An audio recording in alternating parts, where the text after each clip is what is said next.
Huwag niyo kaming ini-issue ni Jaren. Jaren and I swear to God, we're very close friends lang. Kaya don't make any issue about us. You know what I mean?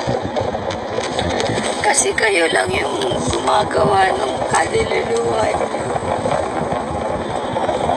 Jaren and I, we're homies.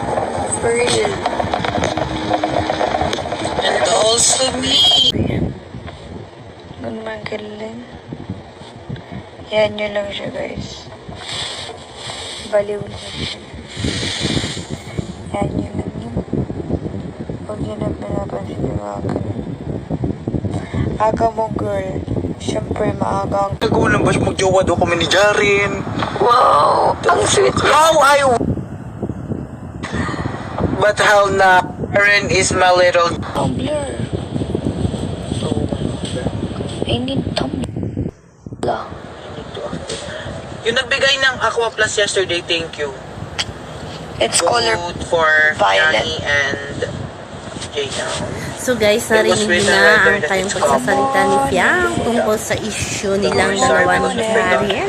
Kasi may mga dilulu daw, sabi ni Fiang na nagsasabi na magjowa sila ni Jaren pero low-key lang daw. So syempre mga fans na Jar, Fiang naman yung gumagawa ng ganun.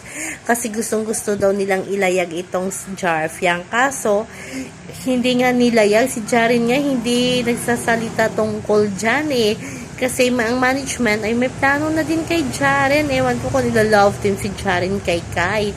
Pero abangan natin yan kasi nag-o-observe pa ang management. Pero si Fiang, halata na naman na nilalayag na ng management ang GM Fiang. Yun sigurang hindi matanggap ng Jar Fiang. Kaya gumagawa sila ng issue tungkol kay Fiang at Jaren na parang sa TikTok si Kiwi atang nag-trending na gumagawa ng kwento tungkol daw sa sinisikreto ni Fiang at ni Jaren. So natatawa naman si Fiang at ito na nga hindi napigil at nagsalita na nga na itigil ng kadiluluhan.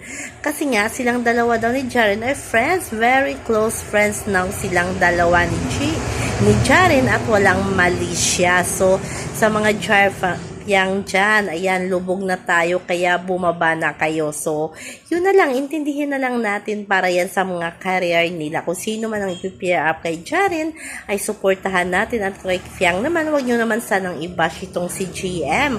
Kasi management decision yan. At talagang, grabe naman talaga yung hakot ng GM Fiang sa mga viewers, sa casual viewers. So, yan naman po guys ang ating update sa ngayon hanggang sa muli. Bye-bye!